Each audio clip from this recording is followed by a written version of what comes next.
Hi guys, and welcome back to the Emily Knits podcast. I am Emily. I'm a knitter and crocheter in my mid-30s based in the north of Nottinghamshire in the UK, where I live with my now husband and our two dogs close to Sherwood Forest. It's been a couple of weeks, 3 weeks since I last spoke to you. It feels like longer for me because if you've been here before, you might know I got married. We had a short honeymoon. It was wonderful. It was absolutely perfect. We'll talk about it in a little bit more detail shortly. But yeah, it feels like a long time since I was last here speaking to you and recording. I feel a bit out of practice, so I feel like I'm going to be a bit rusty. I do have notes next to me, so if there's rustling, I'm really sorry. But I do have some notes down there because otherwise I'm going to forget stuff. And I'm also going to be just... trying to get through this as quick as possible because I've got a lot to talk about. Today is a traditional format podcast, so we're going to go through what I'm wearing for starters, and a big thank you with this. We're going to go through then some finished objects, whips, some acquisitions, which you might be able to see here, and plans, what you're going to see from me moving forwards. Without further ado, we'll jump into it. Like I say, I tend to waffle. If you've been here before, you will know I tend to waffle. So grab yourself a drink. I have today, I don't have coffee. I have pumpkin spiced pumpkin pie tea from Burn Blend. This is not sponsored by Burn Blend. They have no idea I exist. I'm a customer of theirs. And I have it in my new Emma Bridgewater mug. I am obsessed with Emma Bridgewater. There are not many brands that really grab me, but Emma Bridgewater is one of them. And this is the Year in the Country bonfire mug that arrived the other day. I tend to wait until they go on sale because full price they're quite expensive. They're like £25 for a mug. But if you get them at the right time, they're a bit cheaper. And this just felt incredibly seasonal, given that this weekend just gone, the clock's changed in the UK. So they've gone back an hour, which means that our mornings are a little bit lighter, but our nights are a little bit darker, a little bit earlier. And this is the point for me, at least, and I think probably for quite a lot of people in the UK, where it really starts to feel like we're heading towards winter and we're heading towards Christmas. So this felt quite festive, and festive isn't the right word, is it? Of the season, in keeping with the season. So yeah, we will crack into it and we'll grab our drink, and I'll try not to waffle too much. I probably will, let's be honest. That's partly what you're here for, isn't it? So let's just get into it. So first things first is what I'm wearing. I'm going to put that down because that's really hot. If you have been here before, you will have seen this. So this is made of the... Oh, it's been a while. This is the Opula yoke by Marina, Skua, who is an absolutely fantastic UK-based designer, dyer, podcaster, everything. She's involved in a lot of different sort of fibre crafty things, and this is one of her designs. This was one of those ones where I saw it and instantly went, I have to knit that. And do you blame me? Look at this yoke pattern. It is so beautiful. There's a dog just here. Do you want to come see? Pepper, come here. No, okay, fair enough. He might make an appearance at some point. For now, he's just going to stand and stare just behind the camera and judge me. He literally is. Anyway, yeah, so this is the Opula yoke by Marina Skua. I knit this probably 3 years ago. I can't remember the size I knit. It was about the first ever colourwork garment I made, so it was quite I threw myself in the deep end, didn't I? I think I'd knit one before, but it was mosaic colourwork. I'd never done stranded colourwork like this. And it does have colourwork on the cuffs and a bit on the hem as well.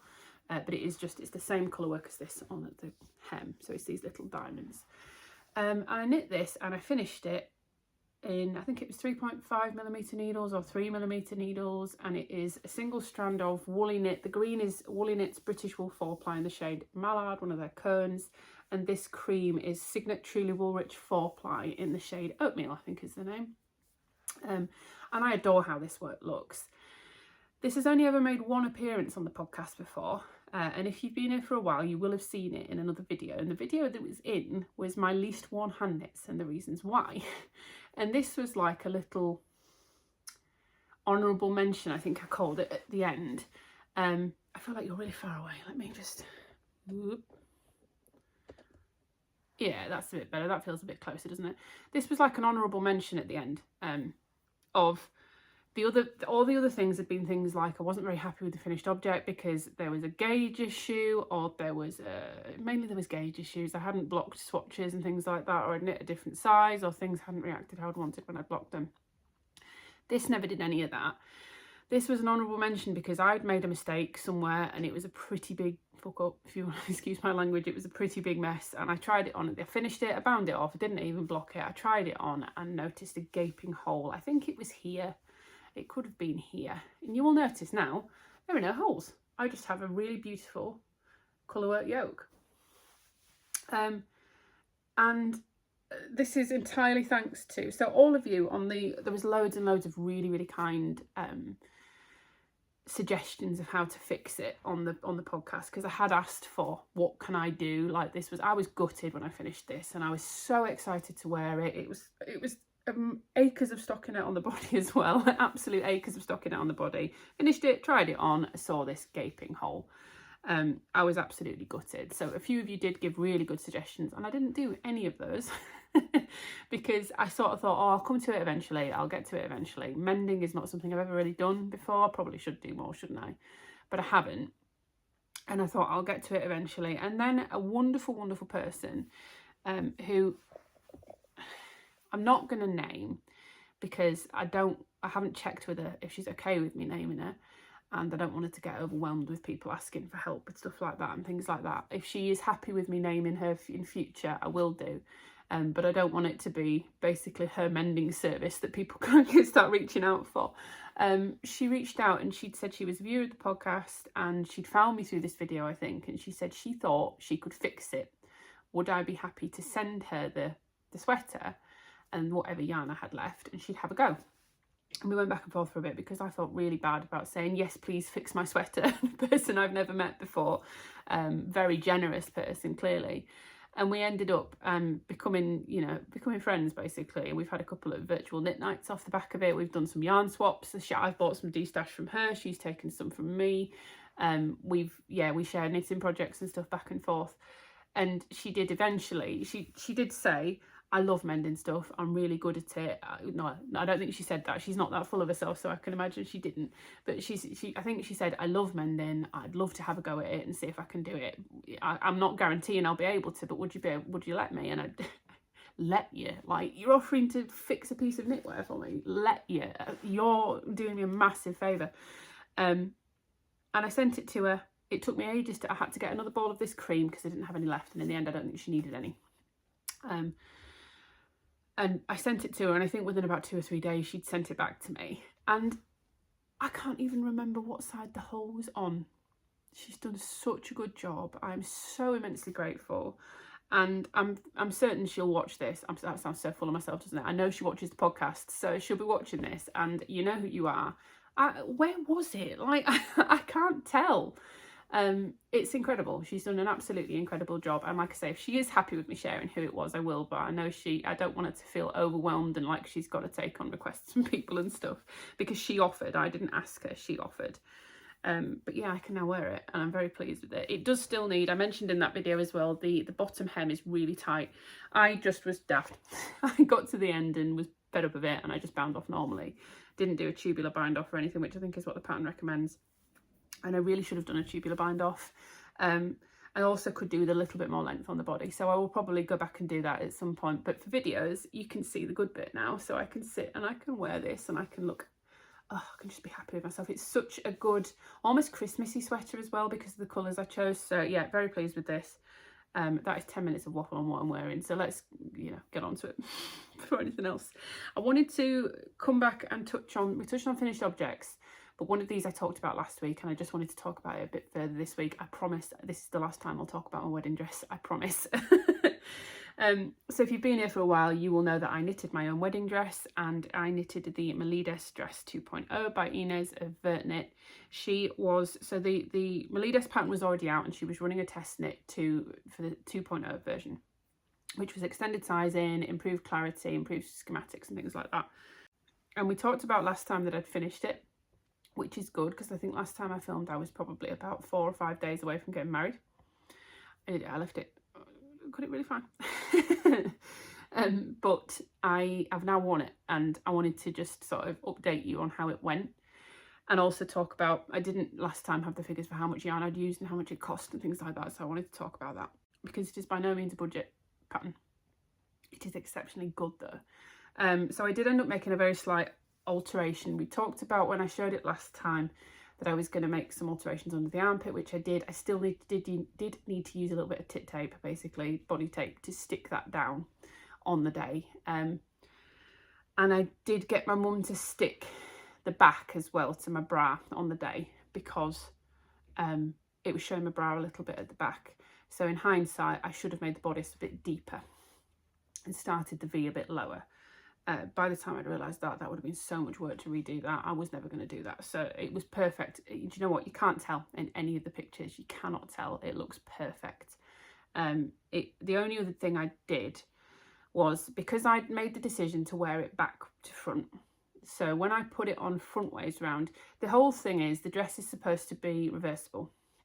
It has buttons, it has V-neck and buttons on one side, and it has sort of a square neck on the other side and no buttons. And the idea is that you can wear it either way. And I'd always intended to wear it with the buttons down the front, and then I put it on and the V was quite low. The V was a bit lower than, I don't mind a low V, but you could see my bra, and I don't want that. I don't want to be worrying about that either on my wedding day. And I was getting some issues with gaping across my boobs, which is fairly common for me. I have something like a 36, 38G cut boobs. Like, they're not small. Unfortunately, it is fairly common for me to get some gaping. So I wasn't exactly surprised at that. That's really good. I wasn't exactly surprised at that, but I did instantly think, right, I'm going to switch it and see what it's like there.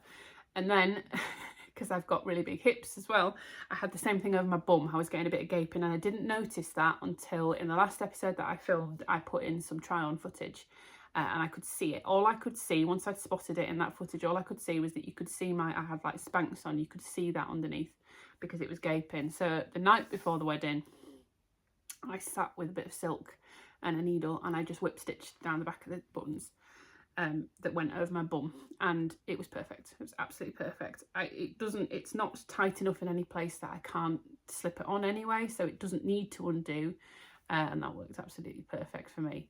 I know a couple of people had talked about knitting it in one piece in the round. I don't know whether anybody actually did, or what the results of that were, but I bet you could. Honestly, I bet you could fairly easily knit it in one piece in the round, particularly if, like me, you don't need the buttons to be there in the end. So that was the last alteration I made, modification I made to it, but it was a very minor one. It went absolutely perfectly on the day. Everything ran smoothly. We had incredible weather. The day before the wedding, we were expecting really poor weather, so I was on Amazon ordering a massive golf umbrella to be delivered because we were expecting rain. And then we got a clear spell of about 3 hours in the morning that was just blue skies and crisp. Oh, it was perfect. We couldn't have asked for better weather, and I will probably have put up a picture somewhere. There is another finished object that we're going to talk about that he wore on the day, and I thought it looked fab. But you can see the dress either way. I will be wearing it, so you can see how it fit, but yeah, it went absolutely perfectly. So I was going to talk about the cost and everything, because like I said, it wasn't cheap. I'm going to get my book because there's quite a lot of figures in this to talk about. So I used 2,200 meters of yarn in total, which is like 8.8 balls of Knitting for Olive pure silk. So I knit this in the recommended yarn, which is Knitting for Olive pure silk. I used the shade Copper, and I was on 2.75mm needles to get gauge. I had purchased 14 balls. I think I said in the last one I overbought, and I know I overbought, and I intentionally did it because I was really worried about, you know, needing extra and not being able to get the same dye lot or something like that, and just having such problems. So I bought extra. Yeah, so I bought 14 balls, that's what I was saying. I bought direct from Knitting for Olive, so there is quite a cost difference if you buy from Knitting for Olive to if you buy from a UK stockist. So we'll talk about that. It was a bit cheaper when I got it. So currently on their website, the Knitting for Olive pure silk is £6.50 a ball. I had to go back and do some conversions because when I bought it, it was in euros, it wasn't in pounds. and it was €7.50 a ball, which is about £6.25 a ball. So it was already a bit cheaper. And then because it was a test knit, Inês had got a discount with them, which was quite a decent discount. I think it was like 30%. So it did massively bring the cost down for me, despite having bought 14 balls. But it is significantly cheaper to buy directly from them. Like I said, obviously you run the risk of taxes and import fees and things like that. I don't know how it differs from country to country. I didn't get, they charged taxes on the actual purchase, but there was no import or anything like that. And they quite often, they have a code for free shipping on your first order. So if you've not ordered from them before, you can get free shipping, free international shipping as well. But even at that £6.50, if you wanted to make this, so again, this is a bespoke pattern, so it's quite hard to tell you the sizes I made. But if you were a similar size to me, so I have a sort of 47-inch bust, 53 or something ridiculous inch hips, and a 44-inch waist.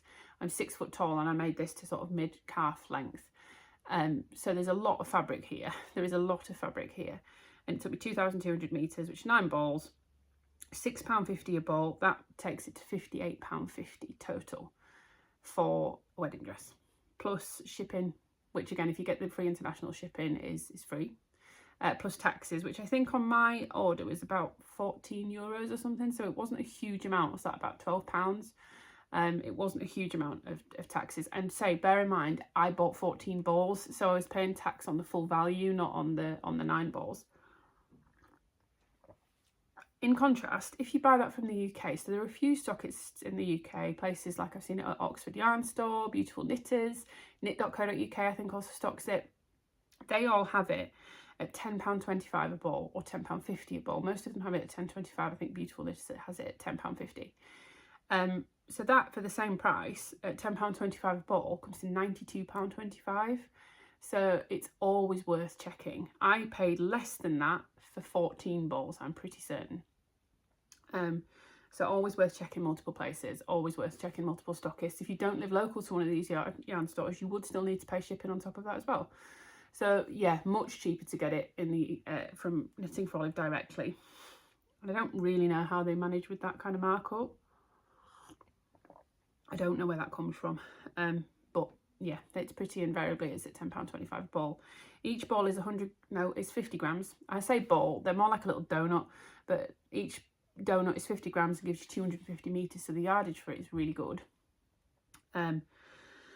But yes, it's not a cheap yarn. It is beautiful. I have really enjoyed working with it and wearing it. It felt like I didn't have anything on. I just completely forgot about the fact that I was wearing anything, which is nice on a wedding day. You know, it can be, they can sometimes be almost quite overwrought garments, I think, wedding dresses. Obviously, I have opinions on what I wanted my wedding dress to look like. I did a copper orange wedding dress and I knit essentially a summer dress.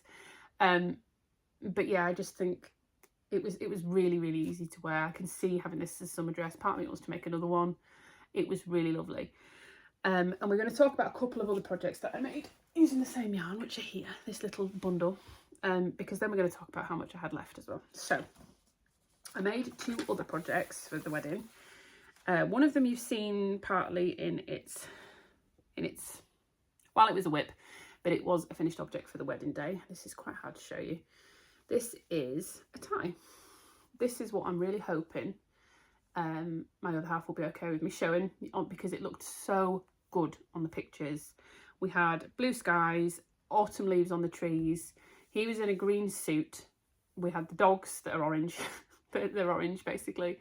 I had my orange dress. He had this tie on. He had, say, a green suit, brown shoes. I'm not normally very good with colours. The colours were immaculate on this. I was so pleased. So this was really, really, I mean, it looks like a made tie. I couldn't get over that I've made this. If you look at the back, like it's not so good. My seaming was not great, but you didn't see the back. So this is the Jeremy tie by Amelia Lyon. This was a pay for pattern on Ravelry. It was about £2.62. I think it was like €4.50 Canadian or something like that, and that converted to like £2.62. It was a really interesting pattern because essentially, I don't know if you can tell, you can if I'm trying to work out where I am. It's knit on the bias. All the stitches go, the rows go this way. So because it's knit on the bias, you are constantly, chunk of fluff on it, increasing or decreasing or shaping on every single row. It's a really interesting project. It didn't take me long of actual knitting. It took me a couple of weeks to do total, but it's because I kept putting it down and picking up other things in between. The seaming was a bit of a stress because you basically seam all the way up the back, and it's like, this is almost as long as my wingspan. It's massive. And one thing to note, and I think this is particularly because it's silk, because of what it's made of, rather than like a normal tie would almost slip over itself when you're tying it. My husband had a bit of a panic on the wedding day because he didn't have another alternative, and he went to try and tie it, and I just heard, "Emily, this isn't working." And I was like, what's wrong? Please tell me what's wrong. And what it was he couldn't get this to tie properly, because essentially it was just sort of sticking to itself like silk tends to. It was just sort of sticking to itself. He couldn't get it to go through the knot nicely. And all I had to do in the end, I did it for him in the end. I had to remember how to tie a tie, which I haven't done since I was at school, which is longer ago than I care to admit. But I had to remember how to do it, and I had to essentially, when you do the bit where you sort of cross over like that, I had to make sure that was nice and tight in the first instance before I put anything through, because it's quite hard to tighten it up once you've got it done, if that makes sense. Once I'd got it there and I could fidget with it a little bit, it stayed put the entire day, the entire morning. He didn't wear it the entire day, and it looked so beautiful. You'll have seen it in the pictures, so very, very highly recommend this. This was really, really fun. And this took, I think, 35 grams of yarn, so very little yarn.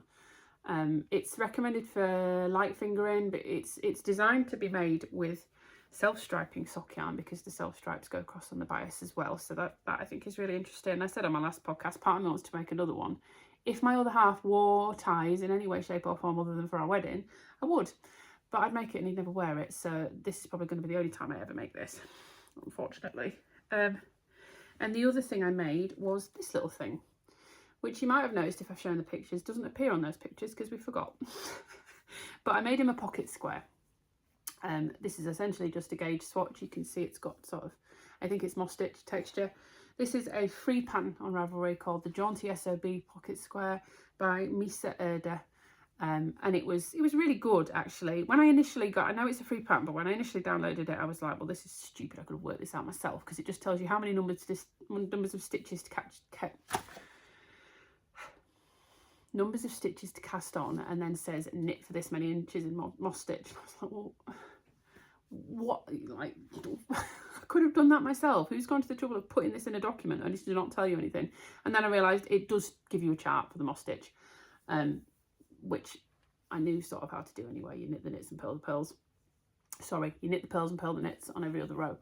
But yeah, it's because it's silk, it's really nice and drapey, and it would have made a nice pocket square. I think it does recommend light fingering weight yarn, and it recommends silk. But yeah, we just forgot on the day, and to be fair, it wasn't missing half the thing. These two together, so that took, I think, 11 grams of yarn, and that took 35 grams. So together they used up the majority of another ball. So I have used up 10 out of the 14 balls that I had from my order. So I have 4 balls left. So I'm going to be making myself some sort of summer top out of knit and frolic pure silk next year, and I'm very happy about that, actually. I'm happy to have that to play with a bit further, and to make something that doesn't feel like, I said I was going to wear that again, and I probably will wear it again, but currently it just feels like my wedding dress. It feels really strange wearing it again, so I need to get over that a little bit. And I will eventually wear it, but I mean, we're currently like two weeks out from the wedding, so it's very recent, really. But yeah, sorry, I just booted the camera whilst I'm adjusting. Yeah, I spent so many hours working on it. I really want to get some wear out of it, so I probably will at some point. So that is everything I knitted for my wedding. I promise I'll stop banging on about it. There is no more anymore. But I can highly recommend all of those patterns. The Jaunty SOB it's basic, but it's a free pattern. The tie is wonderful, and the dress is wonderful. And the reason I wanted to mention it today is because it is now out again. The Melides 2.0 is now out. I would urge you to go and check out all of the testers versions, because there are some really beautiful ones. And yeah, she's made it much more size inclusive. It is the nicest, most finished, most polished thing I've ever made. Sorry, I swear I'm allergic to our dog's hair, mildly. Yeah, it's one of the nicest things I've ever made. It's absolutely stunning. I can't recommend it highly enough. Inês is fantastic, and her designs are fantastic. You will be seeing me knitting some more of hers next year. Yeah, so watch this space, and I would very highly recommend going and checking them out. Okay, so that's everything wedding related. Have I got any more finished objects to talk to you about? I think I might have. Yes I do. It's there. Okay. Oh, I'm going to briefly mention, I have finished another thing that I can't show you. I have finished my Orma cardigan. That's a bit high now. There we go, that's better. I finished my Orma cardigan, which was a test knit for In Her Skein, lovely Marie-Eve. That is a secret test knit because it's coming out in Lyon magazine in May next year. But I finished that. I finished the first sleeve on that, which is what she wanted me to do. That's all handed in. So now all my time is going to go on stuff that you can see. So, oh, and the other thing to mention as well that I'm not going to talk about is this. I've still been working away on my crochet blanket. This is the Yorkshire CAL by Mima Makes, Yorkshire Crochet Along. I am not going to properly show it this time because I'm hoping that next time I've joined all the squares and I'm hoping that next time the border is going to be finished so I can show you it in all its glory. I can stand up and reveal it and everything. But it's here because it makes a really nice backdrop. So it's here for the day. And I will show you the rest probably next time, which is hopefully going to be in a couple of weeks' time. So in between when I've been working on my knitting whips, I've still really been enjoying crocheting. Crochet is a nice break for me mentally and sort of physically as well. I'm struggling to get this in the right place today. There we go, that's better. Yeah, mentally and physically as well with my hands and things like that. It's a different movement and I hold the yarn differently because I'm an English style knitter. When I am knitting, I throw, I don't pick. So I hold the yarn in my right hand. But when I am crocheting, I hold the yarn in my left hand. So it does change the way I hold things. It's different muscles and things like that. So I do like mixing it up with a bit of crochet sometimes to stop myself getting sore.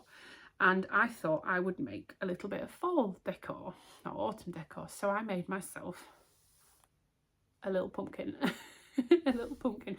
So I decided I've got a load of this yarn in stash. I have a ball of it somewhere to show you. This stuff. Where's the thing? There. This is super cheap acrylic. This is really cheap. Like, I don't know if you can see. This one actually isn't so bad. Some of them are really thick and thin. This is incredibly budget-friendly acrylic that I got years ago. You can see the thick and thin there a bit. I got years ago from Aldi, which is supermarket in the UK, budget supermarket. And it came in, you can see there, it says DK yarn 8-pack. That's what I was looking for, 8-pack brights. And they came in 8 packs of 8 balls. It's DK weight yarn, very, very budget-friendly acrylic. And in each pack there was 2 balls of this green, 2 balls of this orange, 2 balls of a purple, and 2 balls of this sort of orangey, yellowy, mustardy colour. Can you see? It's the purple is the worst for the thick and thin. But I don't know if you can always see, in some places it's almost like tape. It's really strange. It's like it's a flat. It's like it's a flat tape. It is very plasticky to work with. I'm sort of not halfway, I'm nowhere near halfway through. I've been crocheting some little granny circles, sunburst grannies out of it to eventually put into a blanket to use it up because I've got quite a lot of it, but I am trying to use it up. It's very, very deep stash. It's probably about the oldest thing in my stash. And I thought it would make a very nice pumpkin colour. So I made this little guy and I'm partway through making another in this orangey colour. This is the Pumpkin Spice Crochet Trio by Briana K Designs. This is you can get this for free on her blog. I've got hair in my nose or something. You can get this for free on her blog. I did pay for it this time because I got really frustrated with it. There was adverts everywhere. I mentioned this before with the morning coffee wrap, I think it was, or the cardigan I made. The name has completely escaped me. Where there's these crochet blogs where you can get these patterns for free, but they're covered in adverts. And then I scrolled through all these adverts. I went down and down and down and down and got to the bit where it says, I'm going to put this up there. Got to the bit where it says, here's your pattern. And then I had to sign up to a mailing list to be able to get the pattern. And at that point, I was like, no, I'm not doing this. I'm paying for it. So I bought it. I was really annoyed. I was really grumpy, which I didn't need to be, but I was. So I paid for it, and it was not a cheap pattern to say it was just a crochet pumpkin, this is basically you crochet a block and you seam it together. It was $6.50 US dollars. That's a weird way to say that. £6.50. I don't know how to say that best. Which works out about £5.23. £5.23. And I don't think, was it worth that? I don't know. It's a very simple pattern. It just essentially, it says it's a crochet trio. It comes in 3 different sizes, so it just gives you 3 different lengths of starting chains. This is the small that I'm making here. That's the large that I've made there. Excuse me. And I'm going to try and make a medium one. I was going to do it out of some green. My other half said, rightfully so really, that this is too much of a blue-green. And I tried doing it out of some, I've got some Starcraft Highland Heathers in my stash. That's a really nice colour that does work really well for it. But I didn't like how it was crocheting up. I think that's going to lend itself better. What have I got? I've got some sort of hair or something. Oh my god. It's either a dog hair or a bit of fluff. It's occupational hazard either way. What was I saying? Yeah, I didn't like how it was crocheting up. I think that's going to lend itself better to knitting. So I'm going to see if I can find a free knitted pattern for a pumpkin, and I'll make a medium size out of that as well. But yeah, essentially, you just crochet a big block with these nice little puff stitches in the middle. You seam at the bottom, you stuff it, you seam at the top, and you pop a little cinnamon stick in, which does smell quite nice actually for the stem. I love this bright reddy orange. It's perfect for this. It almost glows. It's really nice, and I love how it makes that texture pop as well. So this guy is going to be joined by, like I say, a smaller orangey. They don't have colours on it. It is more orange than yellow, but it is sort of a yellow toned orange, like a mustardy orange almost. And they're going to sit in the windowsill. The red guy has already been there, and they're going to be joined by a little green one just for Halloween decorations. So that takes me nicely into whips, because this is my first one. This was literally about half an hour yesterday. I picked it up and started doing it. I should say the pattern is designed for worsted weight yarn and 5mm crochet hook. I'm using DK weight yarn and a 3.5mm hook. The pattern, the yarn recommends a 4mm hook or needle, and I went down 1 because I wanted to make sure there wasn't stuffing coming out or anything like that. So I went down to 3.5, and that's working up really nicely. You can see on this one, oh, wrong way. You can see on this one, it is working up really nicely. If I stretch it, there's some holes, but for the most part, there's not really any, but it's not too small that it's hard to work with. So that's working up quite nicely.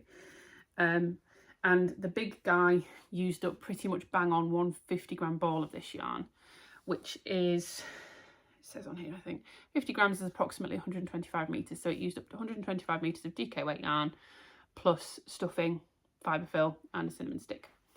And that was, I used the same yarn to seam top and bottom. So yeah, it was plenty of yarn within that to make the full thing and to seam it up. So a nice little stash buster if you were looking for something like that. Okay, so I have a couple of other whips to talk about. We're going to talk about one you have seen first, and then we're going to move into a couple that you haven't. I did say last time, because the wedding was done and I've cleared off that armour cardigan, like I said. There is more new stuff that you haven't seen that's going to be coming that we're going to be talking about.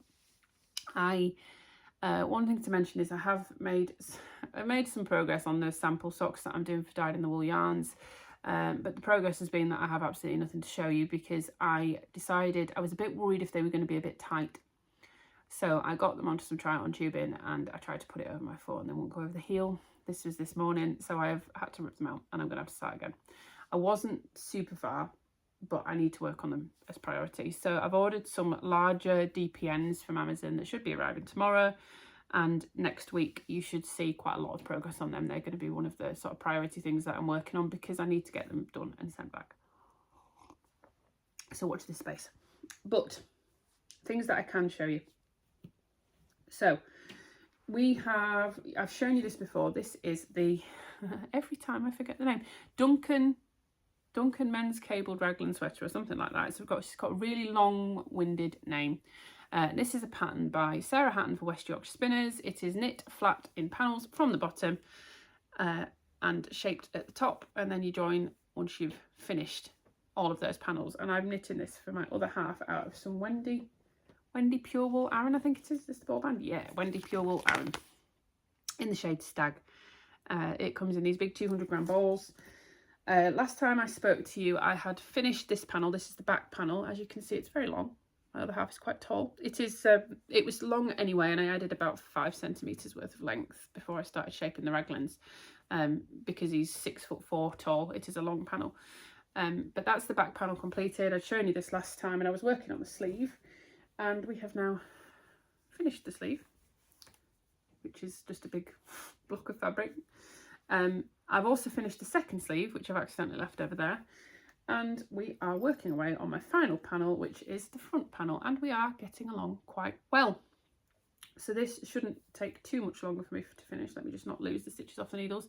I was going to show this because you can really see if I hold these two up next to each other how they block. So this is fairly budget friendly yarn. It's 100% wool. It is quite rustic and it's Aran weight, so it's quite thick. But you can see here and then here, if I can get these, the difference in blocking. That's quite stark, isn't it?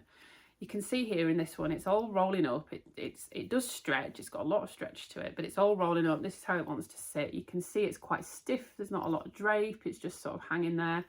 And then this is the one that I've blocked, and you can see the difference. It's got a lot more movement in it. It's a lot more even, and I wish you could feel because it's a lot more soft. It's lovely and soft. So it does block. Now I've got wool fibres in my nose. God's sake. It does block really, really nicely, and it is quite budget friendly. I'm sure it's like £7 something for a 200 gram ball, and a 200 gram ball gives you 294 meters or 321 yards. I am working through my last full ball of this. It smells immensely sheepy, which is quite nice. I'm working through my last full ball of this, and then I have a little bit left from one of the other balls, and this is about half a ball. I think it's about 100 grams that I had left from the socks that I'd made for Christian before, out of this ages before. So I've got probably about, what's that, probably maybe about 150 grams, 120, let's be honest, plus all of this to finish off the front panel and then to join and to do the neckline. So I'm hoping it should be enough. I can order another ball if need be. I'd rather not, because I can only get it in 200 gram balls, so I'd have to order another 200 grams and potentially only need like 20 grams or something out of it. But yeah, I've got to finish this. I've got to knit to like 49 centimeters plus the 5 that I did for the back, because I've also lengthened the sleeves as well by about the same amount. So I've got to do all that and then start shaping the raglans, and then once I finish the raglan shape, and then join everything in the round. So again, I'm hoping that by the time you see this next, it will be done. I've got a nice little mummy stitch marker on there, which was a gift from a friend, as it is the spooky season. But yeah, this is working up really nicely. It's really quick actually. I did about an hour, no, it wasn't even about an hour. I did probably about half an hour earlier, and you can see I put the stitch marker in when I started working on it, and I got what, about half an inch done in half an hour. It doesn't take super long. It just is a little bit hard on my hands, so I can't knit on it as much or as quickly as I would like. But it isn't going to take me too much longer. By the next time you see me, I hope that will be finished, along with the blanket, and the other pumpkin obviously will need to be finished as well, because by that point Halloween will be done, so there'll be no point having Halloween decorations.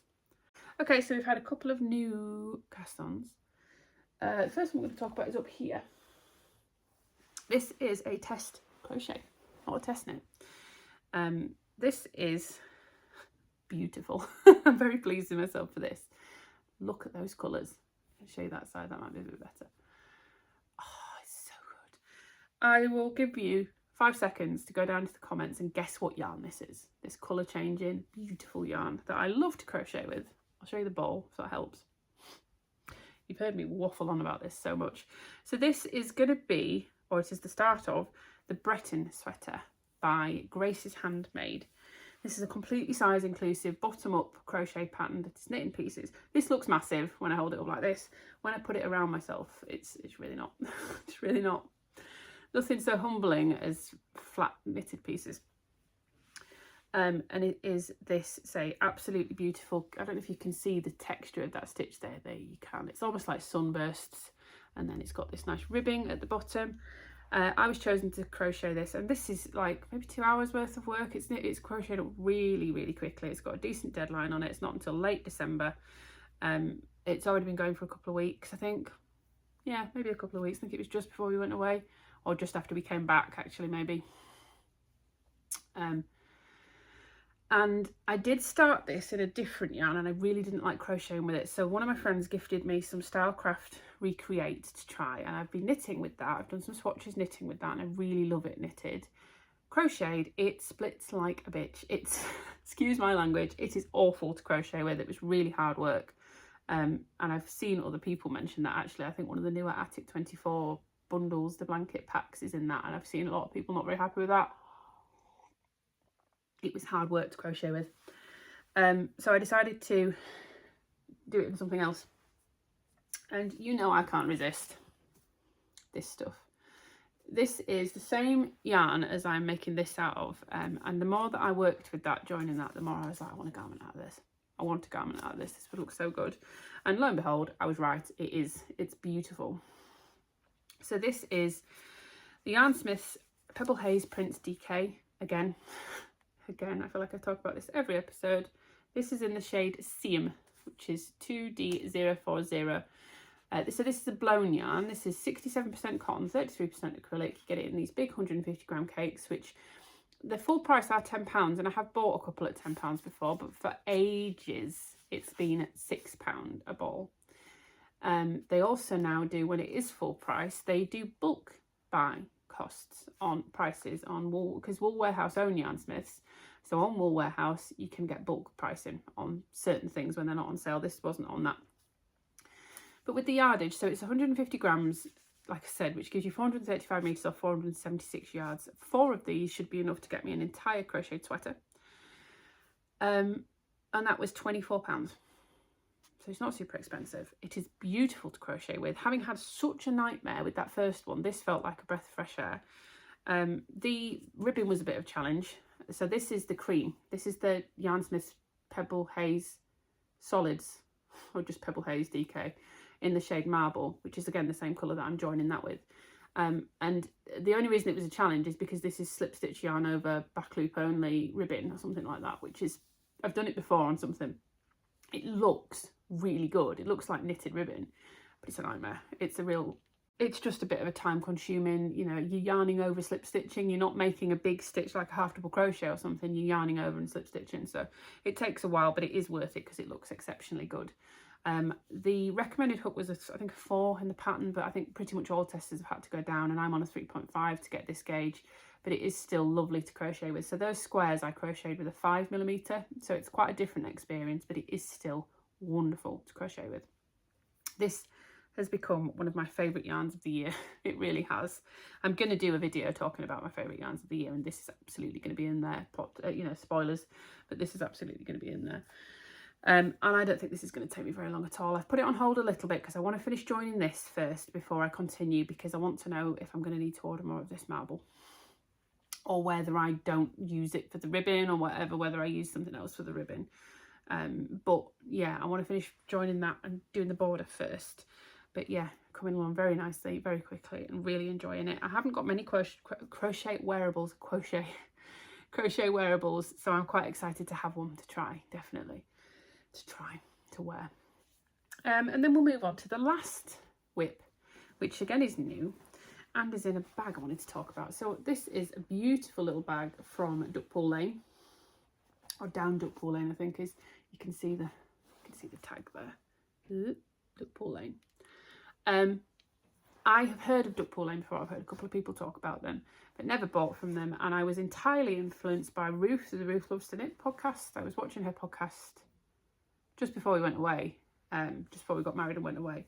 There is, I don't know what it is that's shedding, but there is fluff all over everything, and I think that's why I keep itching my nose.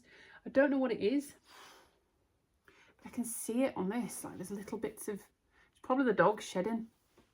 Anyway, she mentioned in her podcast that she got 2 of these bags, and that the sellers on down Duckpool Lane were having a sale. They were clearing out their existing designs to make space for Christmas designs, and she said they were extremely good value. They were really, really good value. So I went and had a look, and there was 2 left in the shop. The other one I haven't got down here because I haven't got anything in it yet, but I did get another one, and then this one. So this is the smaller size. The other one was a medium, I think, so it is a bit bigger. And the other one's in this blue with sort of pink flowers and stuff on it. This is in this beautiful cream with these sort of like vintage style French sewing things on them. I think it's absolutely beautiful.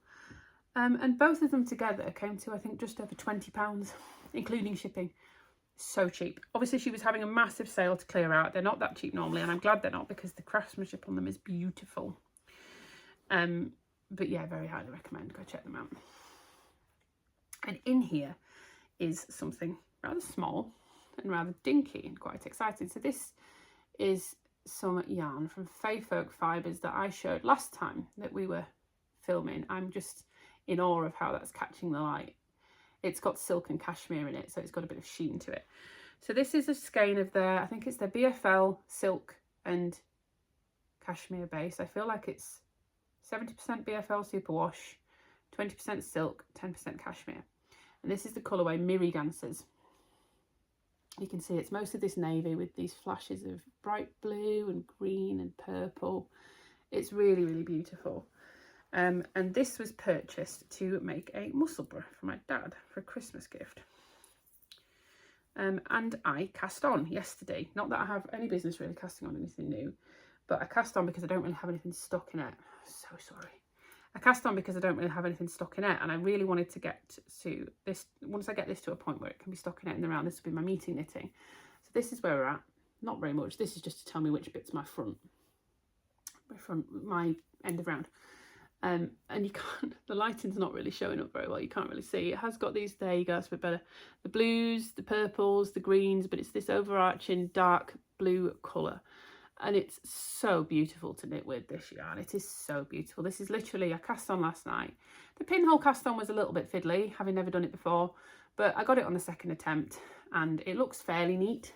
You can see that there. It looks fairly neat. It could be better, but it's not gonna, you know, be super noticeable. You can see the colourway better if I sort of shine it towards the light like that. It's beautiful yarn. I'm really enjoying the pattern. And I just want to make everybody a Musselburgh that I've ever met in my life. Now I just want to make this in every single colour. It's so fun. So fun. So yeah, this will be growing and growing. This is not, I want to give this for Christmas, so I do have a deadline on it. But it's essentially going to be kept for meeting knitting, train knitting, car knitting, anything like that, where I just want something simple to work on. And that's all my current whips, is it? Other than the socks, which like I say currently is 2 balls of yarn, so nothing to show you there. That is all my current whips. We're going to talk briefly about acquisitions, because I did, so after we got married we went on a very brief honeymoon to Lisbon. We were there for 3 days. It was wonderful. We visited the Retrosaria Rosa Pomar shop and I did purchase a few things, and I have something else to talk about at the back, which is very exciting. In fact, we'll start with that. I had the most wonderful gift from a friend, a knitty friend, Mona of Get Your Knits Out. I was I was talking about the fact that I wanted to make something out of unspun, and I'd never really got any knitted, and I used to be a patron of theirs for a little bit, but it was just so expensive I couldn't quite justify it and all that sort of stuff. And she said she was destashing some and did I want it? And it's this beautiful orangey, yellowy, mustardy colour, which that's really true to life. Actually, it's coming up really well. She has 4 cakes of this, which is 500 grams, and she was being a little bit cagey about, she'd said she'd sell it to me for 20 quid, which is ridiculously cheap anyway, but she wouldn't hear anything else other than 20 quid. And she was being really cagey over. I said, let me know how much the postage is and I'll transfer you everything in one go. And she wouldn't tell me how much the postage was, and then she eventually said, happy wedding, have a nice gift. I was absolutely blown away. It is stunning. I cannot wait to make something with this. I've wanted to make myself an unspun garment for probably about a year and a half, and I just haven't got around to it, and now I'm going to. And also this colour looks so good with my hair and everything. I was hugely grateful to Mona. This was the most generous present. She also gave me that little stitch marker that was on my sweater for Christian, the little mummy, and she gave me I was moaning in the last episode about how I didn't know that there was a show colourway at Yarndale, and she sent me half of her ball of that because she doesn't need the full ball. She uses 50 grams. So yeah, thank you very much to Mona. That was super, super generous.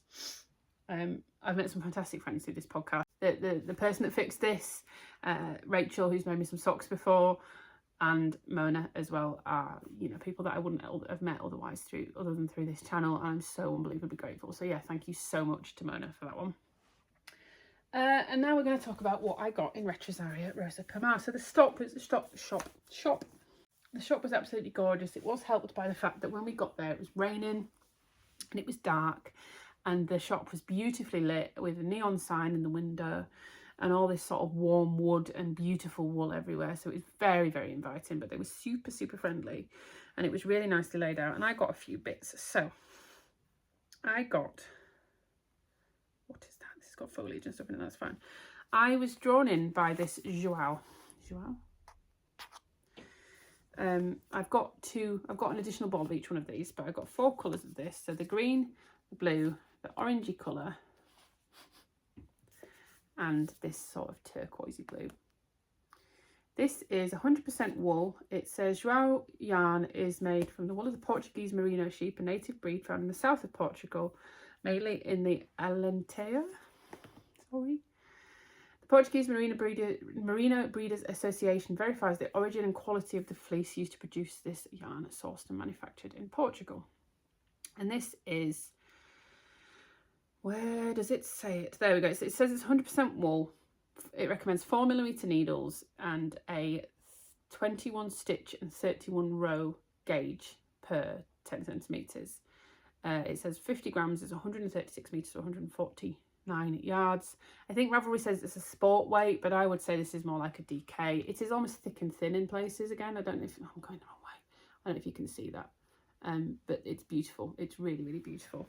And the reason for purchasing this was my other half spotted a sample in there that he really liked, and it was just a top-down raglan with twisted ribbon, and they'd marled it and striped it, and they'd held it with a strand of a creamy colour all the way through, and then they'd striped it, and these were the colours. I think the green might have been slightly different, but we liked this one a bit better. And there was a pink as well, but they didn't have it and I wasn't super fond of it. I think I might add one more colour, so I've definitely got enough, but I've got 2 balls of each of this. So I've got 8 balls, so I've got, what's that, 136 metres per ball. I've got less than 1,300 metres, so I do probably need one more colour, 2 balls of one more colour, but these were actually really quite inexpensive. Beautiful colours, really nice yarn. And I feel like they were like maybe €6.50 or something a ball. They were quite cheap. And yeah, I'm going to make that for him at some point. I need to add, like I said, I've got a cream to hold with it. I got some drops Lima to hold with it. And then I want one more colour to stripe and to marl. There is a yellow and there is a light limey green that also would look good. So I think I might go with that one. And then we're going to talk about this, which I still regret a little bit. So this is going to be really hard to show you the colour of. Yeah, it's not really showing up. This is a skein of Mondim. Mondim is their 100% wool, 100% Portuguese wool sock yarn, basically. It is 100 grams, is 385 metres, so it's quite a thick sock yarn. But you can see on it, it is intended to be made into socks and things like that. I've used Mondim before. It is nice. It's not my favourite. I don't do very well with non-nylon socks. I wear through them very quickly. This is in the colourway Emmeline.